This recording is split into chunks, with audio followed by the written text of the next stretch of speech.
ሰላም የእግዚአብሔር ቤተሰቦች ከማኅበረ ቅዱሳን ቴሌቪዥን የዕለቱን አጫጭር መረጃዎች ይዘንላችሁ ቀርበናል። ብፁዕ አቡነ ይስሐቅ የተደረገው የትምህርት ቁሳቁስ ድጋፍ ተማሪዎች በኢኮኖሚያዊ ችግር ከትምህርት ቤት እንዳይቀሩ ለማድረግ መሆኑን ተናገሩ።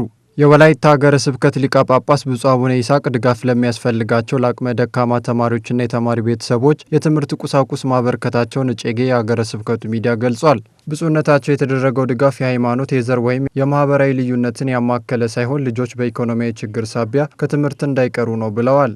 ጨምሮ እንዳሉት ወላጆች የልጆቻቸውን የትምህርት ሂደት በቅርበት በመከታተልና በቤት ውስጥ በመልካም አርአያነት በማሳደግ ሚናቸውን እንዲወጡ ጠይቀዋል። ድጋፉ በኢኮኖሚ አቅም ማነስ ምክንያት ተማሪዎች ከትምህርት ሳይቀሩ እንዲቀጥሉ፣ ወደፊት ራሳቸውንና ሀገራቸውን በእውቀት እንዲያገለግሉ ያለመ ነው ተብሏል። በሌላ መረጃ በሀገረ ስብከቱ በሶዶ ርዕሰ አድባራት ወገዳማት ደብረ መንክራት አቡነ ተክለ ሃይማኖት አንድነት ገዳም በሚገኘው አብነት ትምህርት ቤት ለሚማሩ 50 የአብነት ተማሪዎች የአይነት ድጋፍ በበጎ አድራጊ ግለሰብ ተደርጓል። የዳውሮ ሀገረ ስብከት ተመራቂ ደቀ መዛሙርት ወደ የአካባቢያቸው ተመልሰው በቋንቋ እንዲያገለግሉ አሳሰበ። በጽርሐ ጽዮን መንፈሳዊ ማህበር ለ4 ወራት ስልጠናቸውን ለተከታተሉ ተተኪ የቋንቋ ሰባኪያነ ወንጌል ወደ ዳውሮ ሀገረ ስብከት መመለሳቸውን አስመልክቶ አቀባበል ተደርጎላቸዋል። መምህር አያሌው ግዛው የሀገረ ስብከቱ ስብከተ ወንጌልና ሐዋርያዊ ተልእኮ ክፍል ኃላፊ ደቀ መዛሙርቱ የቀሰሙትን እውቀትንና ትምህርትን በየአካባቢያቸው ያሉ ምዕመናንን በቋንቋ አገልግሉ ሲሉ ተናግረዋል። ደቀ መዛሙርቱ በአስተያየታቸው በቀጣይ የወንጌል አገልግሎታቸው ሀገረ ስብከቱ ተጨማሪ ድጋፍና ክትትል እንዲያደርግላቸው ጠይቀዋል። መረጃው የዳውሮ ሀገረ ስብከት መገናኛ ብዙኃን ገጽ ነው። ለሰንበት ትምህርት ቤት አባላት አገልግሎት የሚውል የሞባይል መተግበሪያ ተመርቆ ለአገልግሎት ክፍት ሆነ። የአዲስ አበባ ሀገረ ስብከት የሰንበት ትምህርት ቤቶች አንድነት ለሰንበት ትምህርት ቤት አባላት አገልግሎት የሚውል የሞባይል መተግበሪያ በይፋ አስመርቆ ማስጀመሩ ታውቋል። አቶ ኤርሚያስ የአዲስ አበባ ሀገረ ስብከት የቴክኖሎጂ ትስስር ማስተባበሪያ ኃላፊ ከዚህ ቀደም የሰንበት ትምህርት ቤቶችን የመረጃ አያያዝ፣ የአቴንዳንስና የድረገጽ አገልግሎት ሲስተም ወደ ላቀ ደረጃ መበልጸጉን አሳውቀዋል። የሰንበት ትምህርት ቤት አባላት የሚጠቀሙበት የሞባይል ሱፐር አፕ መዘጋጀቱን ኃላፊው ተናግረው ይህም ከሲስተሙ ጋር በመገናኘቱ የሁሉንም ሰንበት ትምህርት ቤቶች አገልግሎት ማግኘት ይቻላል ብለዋል። መረጃው የአዲስ አበባ ሀገረ ስብከት የሰንበት ትምህርት ቤቶች አንድነት ነው። በሸገር ከተማ ሀገረ ስብከት ሰንበት ትምህርት ቤት መምህራን ጋር ውይይት ተደረገ።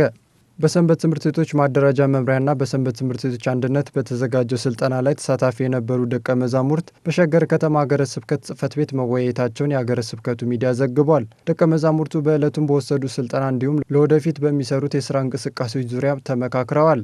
በውይይቱም ሰልጣኞቹ በቀጣይ ባገኙት እውቀትና ተሞክሮ መሰረት በጥበብና በማስተዋል በሰንበት ትምህርት ቤቶች ውስጥ የሚጠበቅባቸውን መስራት እንዳለባቸው ተነስቷል። የቅድስት ቤተ ክርስቲያንን መዋቅር ባከበረ መልኩ መንቀሳቀስ፣ ማሰልጠንና ግንዛቤዎችን መፍጠር እንደሚገባም ተገልጿል።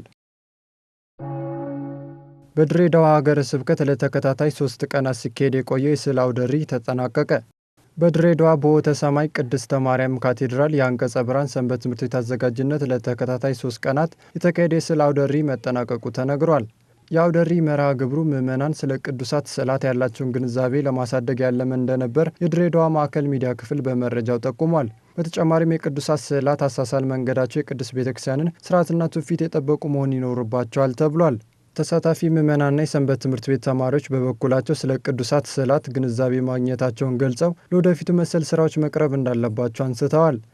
በሌላ መረጃ በሀገረ ስብከቱ የነባር ሰንበት ተማሪዎች አንድነት ጉባኤ በርዕሰ አድባራት ደብረ ምሕረት ቅዱስ ሚካኤል ካቴድራል በአምደ ሃይማኖት ሰንበት ትምህርት ቤት ለ3ኛ ጊዜ ተከናውኗል። በጉባኤው ላይ ኦርቶዶክሳዊ ቤተሰብና ፈተናዎች በሚል ርዕስ መነሻ ጽሑፍ ቀርቦ ከታዳሚዎች ለተነሱ ጥያቄዎች በመምህራን ምላሽ ተሰጥቶበታል። ሰላም እግዚአብሔር ከሁላችን ጋር ይሁን። የዕለቱ አጫጭር መረጃዎች የእስካሁኖቹ ነበሩ።